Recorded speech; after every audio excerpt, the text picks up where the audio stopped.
የኢትዮጵያ ብሔራዊ ምርጫ ቦርድ ዋና ሰብሳቢ ሜላትወርቅ ኃይሉ ግንቦት 24 2018 ዓ.ም የሚካሄደውን ጠቅላላ ምርጫ በተመለከተ በቅድመ ምርጫ የተከናወኑ ስራዎች እንዲሁም በቀጣይ ሂደቶች ዙሪያ ለመገናኛ ብዙሃን መግለጫ ሰጥተዋል። በመግለጫቸውም የኢትዮጵያ ብሔራዊ ምርጫ ቦርድ የምርጫ ቁሳቁሶችን በሁሉም የኢትዮጵያ ክልሎች በሚገኙ የምርጫ ክልሎች ማድረስ መቻሉንና የድምጽ መስጫ ካርዶች ህትመት ተጠናቆ ለስርጭት ዝግጁ መደረጉን ገልጸዋል።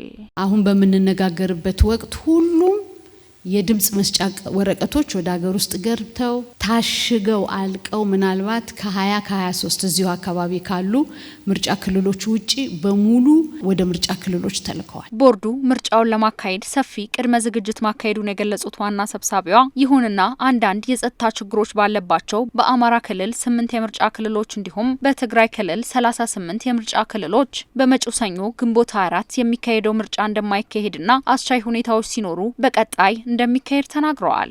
አሁን እዚህ ገብቼ እስካለው ድረስ ባለን መረጃ በአማራ ክልል 8 ምርጫ ክልሎች ላይ ምርጫ አናደርግም። ከዛ በተጨማሪ በትግራይ 38 ምርጫ ክልሎች ላይ ያው ምርጫ ይሄኛው 7ኛው ዙር ግንቦት 24 ቀን አይደረግም። ነገር ግን ሁልጊዜ ሳይደረግ ይቀራል አይደለም፣ ደግሞ አስቻይ ሁኔታ እየታየ የመቀጠሉ ስራ ይቀጥላል ማለት ነው። ኦሮሚያ 179 ምርጫ ክልል ነው ያለው this moment ማለት ነው።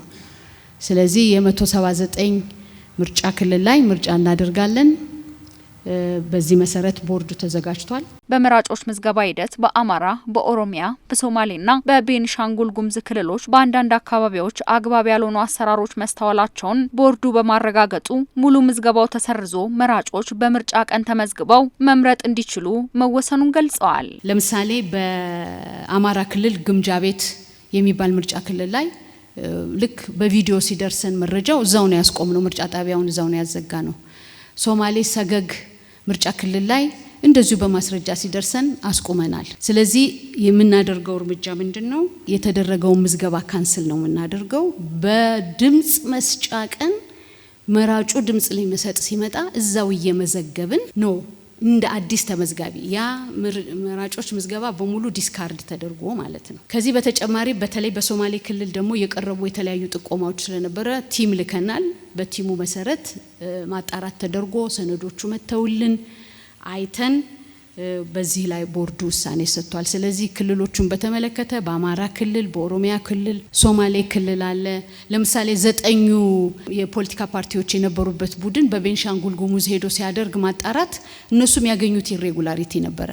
ስለዚህ የነሱንም ሪፖርት ተጠቅመን በቤንሻንጉል ጉሙዝም እንደዚሁ የተደረጉትን ምዝገባዎች ሰርዘን እንደዚሁ የምናደርግ ይሆናል ማለት ነው። የፖለቲካ ፓርቲዎች ከምርጫው ተሰርዘናል ሲሉ ሲያነሷቸው የነበሩ ቅሬታዎችን በተመለከተ በሰጡት ማብራሪያ ሕጉ የሚሰጣቸውን መስፈርቶች በተቀመጠላቸው ጊዜ ባለማሟላታቸው የተወሰደ እርምጃ መሆኑን አብራርተዋል።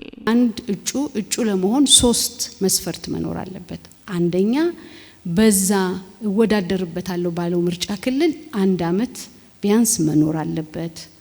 ሁለተኛ ወይም የዛ አካባቢ ተወላጅ መሆን አለበት፣ ወይም ከ2 አመት በላይ በዛ አካባቢ በስራ መቆየት አለበት። በተለይም ከአንድ ምርጫ ክልል በላይ ምርጫ ክልል ያላቸው ከተሞች ውስጥ የትኛውን ቦታ ለመመዝገብ እንዲችሉ ከ2 አመት በላይ በዛ ከተማ መስራታቸው ማስረጃ ማቅረብ አለባቸው ይላል። ስለዚህ ዲክላይን የተደረገባቸው ፓርቲዎች ሕጉ የሚጠይቀው ማስረጃዎች እንዲያያይዙ ተጠይቀው እስከ መጨረሻው የእጩዎች ምዝገባ ዴድላይን ድረስ በተሰጣቸው ዲክላይን ምላሽ ላይ አስተካክለው ስላላቀረቡ በድምጽ መስጫው ዕለት የየትኛውም የፖለቲካ ፓርቲ አባል ያልሆኑ 3 ቅሬታ ሰሚ አባላት በምርጫ ክልሎች እንደሚኖሩም ምርጫ ቦርድ በመግለጫው ጠቅሷል። ምርጫው በሚከናወንበት ግንቦት 24 ከወሳኝ አገልግሎት ሰጪ ተቋማት ውጪ ሁሉም የስራ ቦታዎች ዝግ ሆነው መራጮች ድምጽ እንደሚሰጡም ምርጫ ቦርድ በመግለጫው አስታውቋል።